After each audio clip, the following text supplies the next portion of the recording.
The butler left the moat house at a brisk pace which became almost a run after he crossed the moat bridge.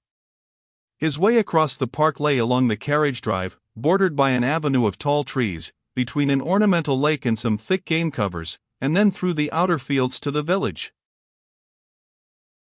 It was a soft and mellow September night, with a violet sky overhead sprinkled with silver.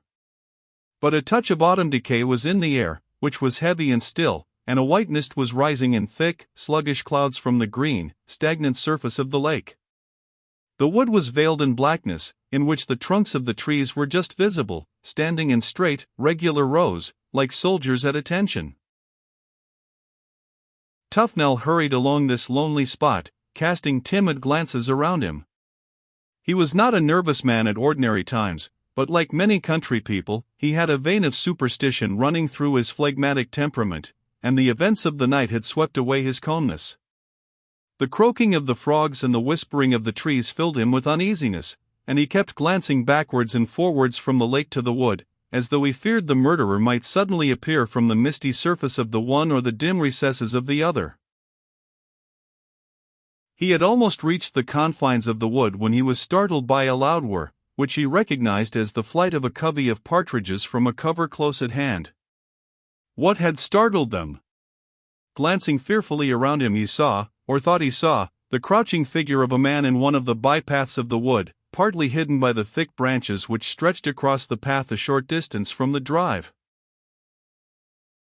Tufnell's first impulse was to take to his heels, but he was saved from this ignominious act by the timely recollection that he was an Englishman, whose glorious privilege it is to be born without fear. So he stood still, and in a voice which had something of a quaver in it, called out, "Who is there?" In the wood a bird gave a single call like the note of a flute, the wind murmured in the tall avenue of trees, a frog splashed in the still waters of the lake, but there was no sound of human life. Glancing cautiously into the wood, the butler could no longer see anything crouching in the path. The man, if it had been a man, had vanished. "It may have been my fancy," muttered the butler, speaking aloud as though to reassure himself by hearing his own voice. He walked quickly onward, and was relieved when he had left the wood behind him, and could see the faint lights of the village twinkling beyond the fields. Crossing a footbridge which spanned a narrow stream at the bottom of the meadows, Tufnell climbed over a stile, and walked along the road on the other side until he reached a cottage standing some distance back from the road at the summit of a gentle slope. Tufnell ascended the slope and knocked loudly at the cottage door. After the lapse of a few moments, the door was opened by a woman with a candle in her hand, a stout countrywoman of 40, with a curved nose, prominent teeth, and hair screwed up in a tight knob at the back of her head. Her small gray eyes, scanning the visitor at the door, showed both surprise and deference. The butler of the moat house was not in the habit of mixing with the villagers, and by them he was accounted something of a personage. He not only shone with the reflected glory of the big house, but was respected on his own merit as a snug man, who had saved money, and had a little property of his own. "Is your husband at home, Mrs. Lum?" he asked, in response to her mute glance of inquiry. He spoke condescendingly, like a man who recognized the social gulf between them, but believed in being polite to the lower orders. "Yes, he is in, Mr. Tufnell. Will you come inside?" The butler rubbed his boots carefully on the doormat, and followed the woman down a narrow passage to a small sitting room at the end of it, where a man was sitting, reading a newspaper and smoking a pipe. "Robert," said the woman, "here is Mr. Tufnell to see you." The man looked up from his newspaper in some surprise, and got up to greet his visitor. He was not in uniform, and his rough, ungainly figure and round red face revealed the countryman, but from the crown of his close-cropped bullet head to his thick-soled boots he looked like a rural policeman. There was an awkward pose about him as he stood up, a clumsy effort to maintain the semblance of an official dignity. The questioning look his ferret eyes cast at the butler through the haze of tobacco smoke which filled the room indicated his impression that the visit was not merely a neighborly call. Tufnell did not leave him in doubt on the point. "You are wanted at the moat house at once, Sergeant Lum," he said gravely. "A terrible crime has been committed. Mrs. Herodotus has been murdered." "Murdered," ejaculated the sergeant, looking vacantly across the table at his wife, who had given vent to a cry of horror. "Murdered," he repeated, as though seeking to assure himself of the truth of the butler's statement by a repetition of the word. "Yes. She was shot in her bedroom a little while ago while the other guests were at dinner. You must come at once." Sergeant Lum laid his pipe on the table with a trembling hand. He was overwhelmed by the magnitude of the catastrophe, and hardly knew what to do. His previous experience of crime was confined to an occasional arrest of the village drunkard, who invariably went with him confidingly. His eye wandered to a bookcase in the corner of the room, as if he would have liked to consult a police code which was prominently displayed on one of the shelves.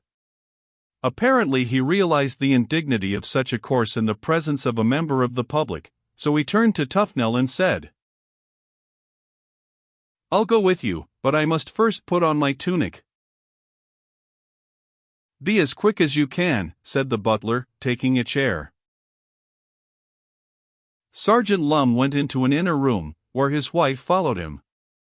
Tufnell heard them whispering as they moved about. Then Sergeant Lum hastily emerged, buttoning his tunic. There was an eager look on his face. "The wife has been saying that we ought to take her brother along," he said. "He belongs to Scotland Yard. He's spending his holidays with us."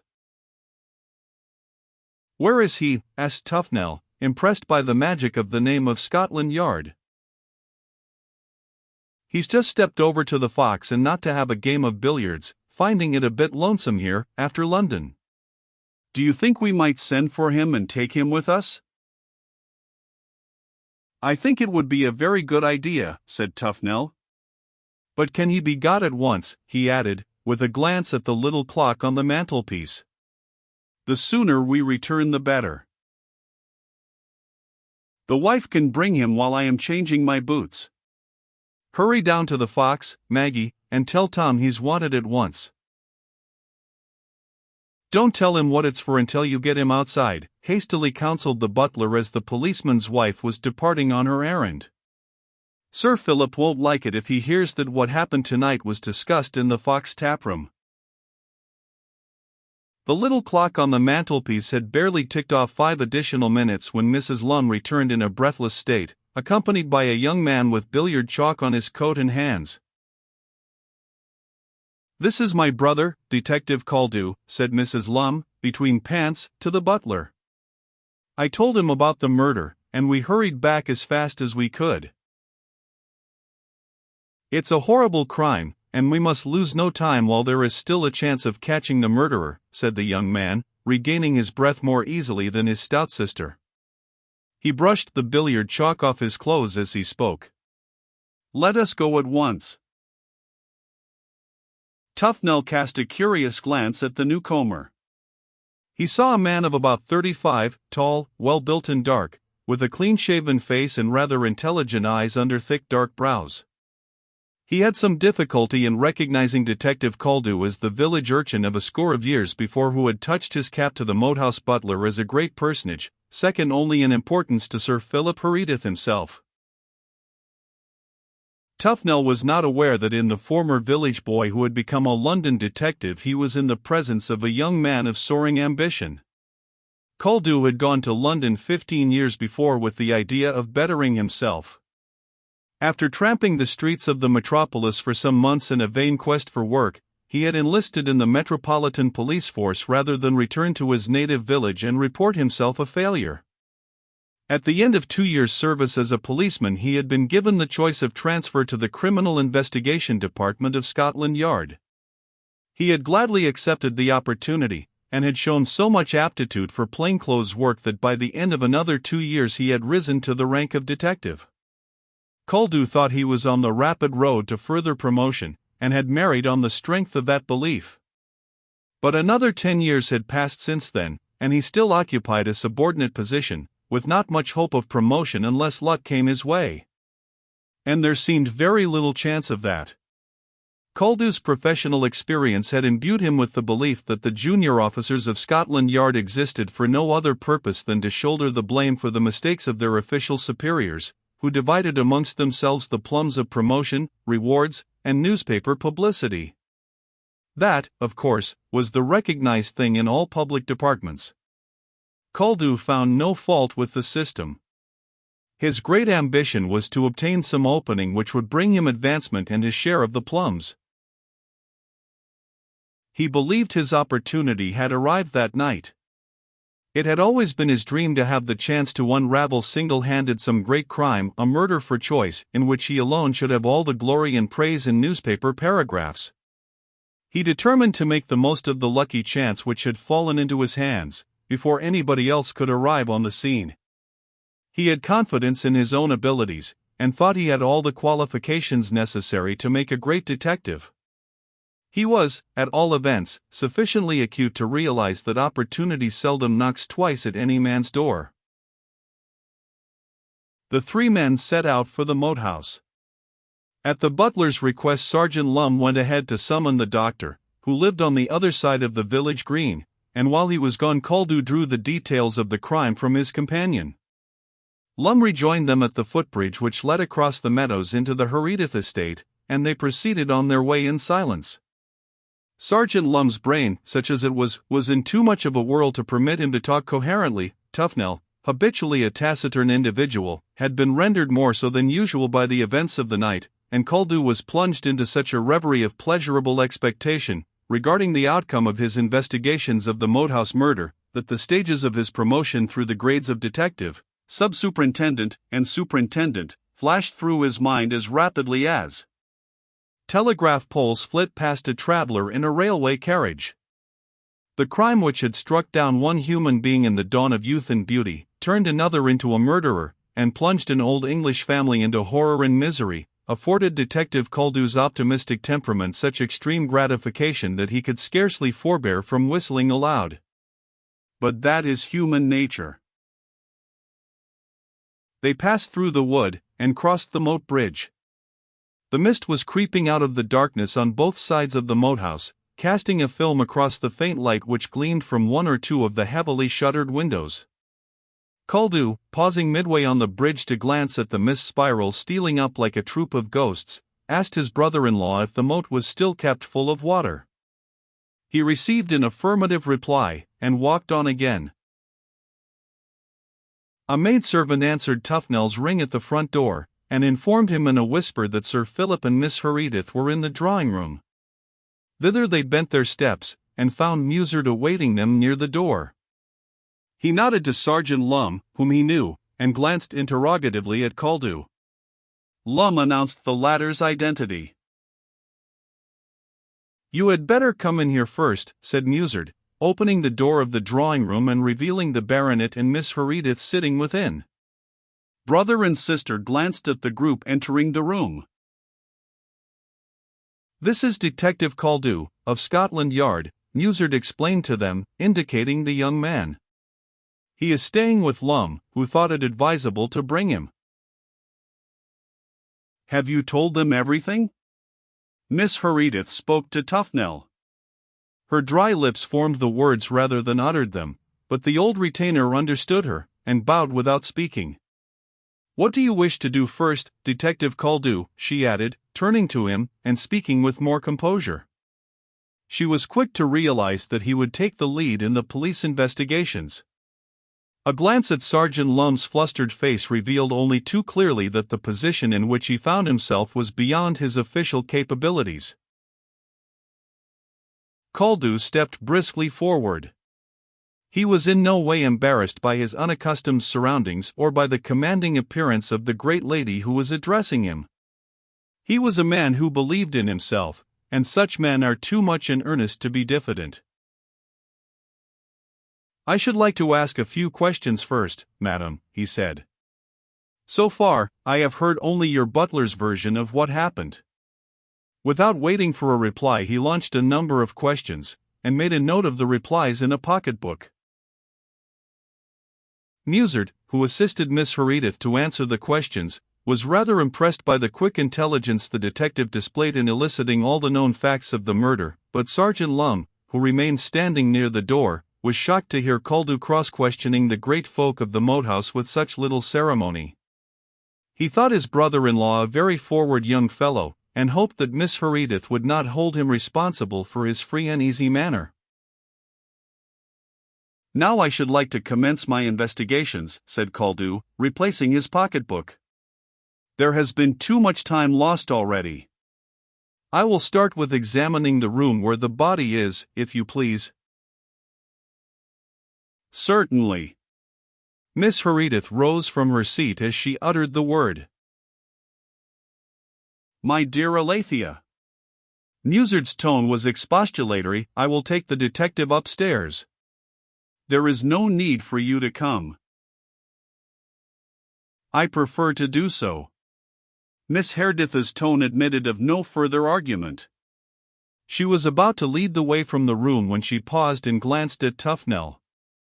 "When will Dr. Holmes be here?" she asked. "Almost immediately, ma'am." "You had better stay here and receive him, Philip." Miss Herodotus placed her hand affectionately on her brother's shoulder. He had not spoken during the time the police were in the room, but had sat quietly on his chair, with bent head and clasped hands, looking very old and frail. "It will be as well for him to see Phil before going upstairs," she added. Sir Philip looked up at the mention of his son's name. "Poor Phil," he muttered dully. "I think the doctor should examine Phil the moment he comes," continued Miss Herodotus, aside, to Musard. "His look alarms me. I fear the shock has affected his brain. Tufnell, be sure and show Dr. Holmes to Mr. Philip's room directly Sir Philip has received him." "You can rely upon me to do so, ma'am," said Tufnell earnestly. "Very well. We will now go upstairs." She left the drawing-room and proceeded towards the broad oak staircase, with Musard close behind her. Detective Caldew followed more slowly, noting his surroundings. When they reached the head of the staircase, Miss Herodotus switched on the electric current, and the bedroom corridor sprang into light. Detective Caldew was surprised at its length. "Where does this passage lead to?" he asked abruptly. "To the south side of the moat-house," replied Musard. "Has it any outlet?" "Yes, a door at the end communicates with a narrow staircase, leading to another door at the bottom. The second door was a former back entrance. It opens somewhere near the servants' quarters, I think?" He glanced inquiringly at Miss Herodotus. "Those stairs are never used now," she replied. "The entrance door at the bottom of the staircase is kept locked." "There are such things as skeleton keys," commented the detective. Musard opened the door of the death chamber and switched on the light. Caldew walked at once to the bedside. He drew away the covering which had been placed over the face of the young wife, and stood looking at her. Death had invested her with pathos, but not with dignity. On the pallor of the death mask, the tinted lips, the spots of rouge, the penciled eyebrows of the dead face, were as clearly revealed as print on a white page. The lips were parted, the small white teeth were showing beneath the upper lip. The little nose rose in the sharp outline of death. Between the half-closed eyelids the dark and blue eyes looked out vacantly. The thick, fair hair, spotted with blood, flowed in disordered waves over the white pillow. The numerous rings on the dead hands blazed and glittered with hard brilliance in the electric light.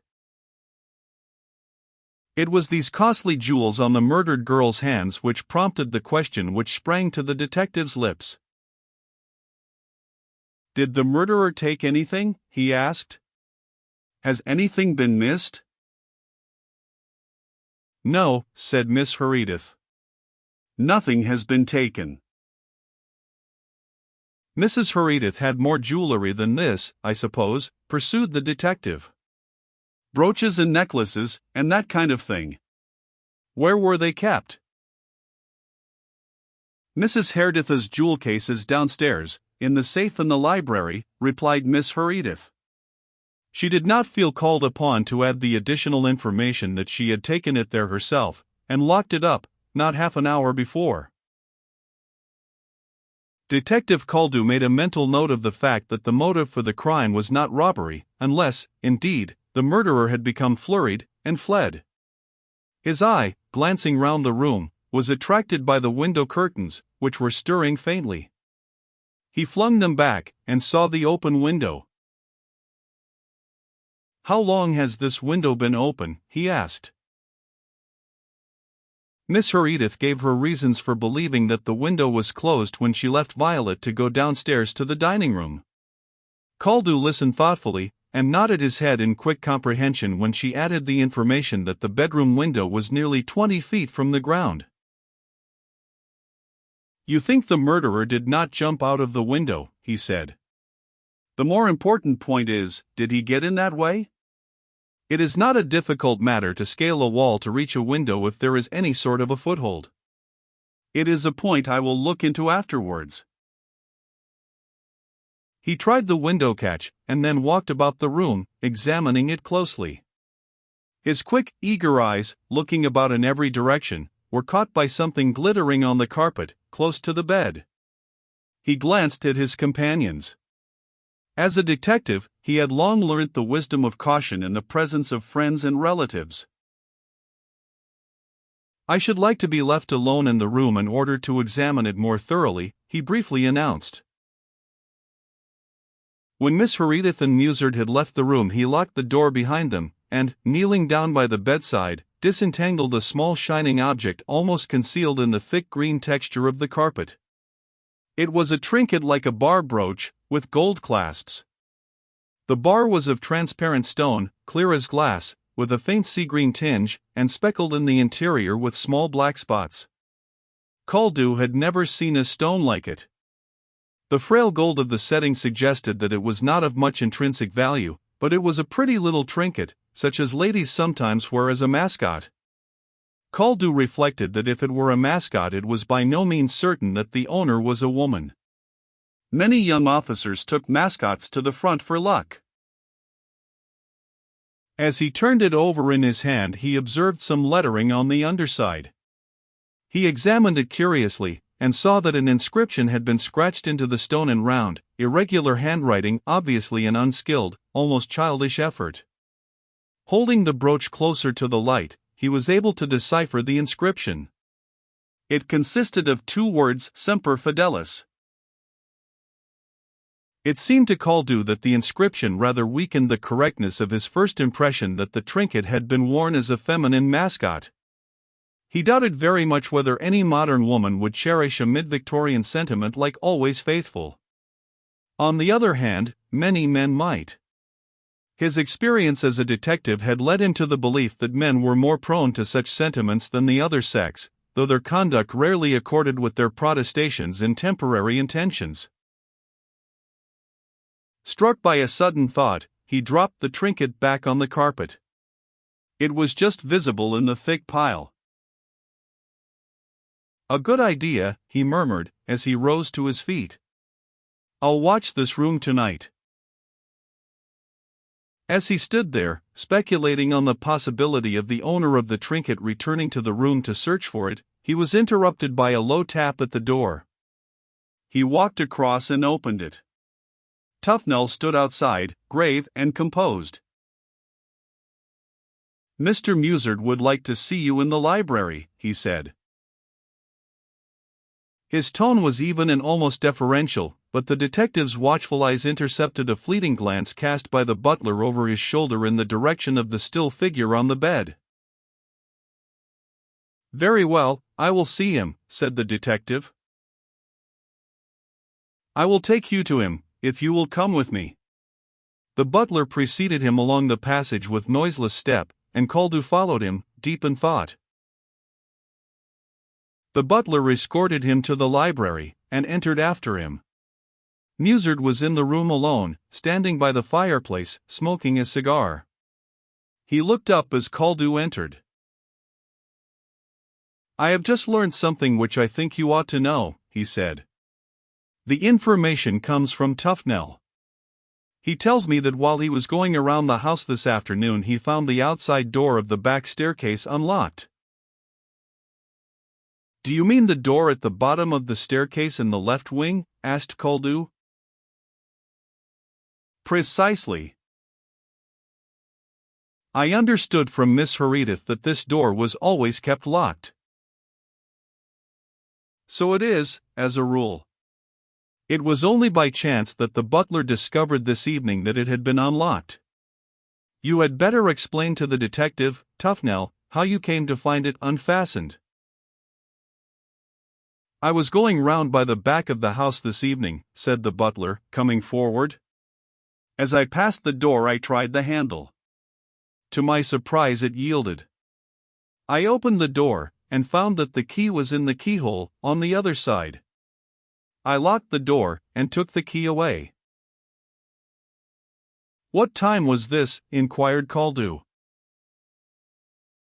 "A little before 6, perhaps a quarter of an hour."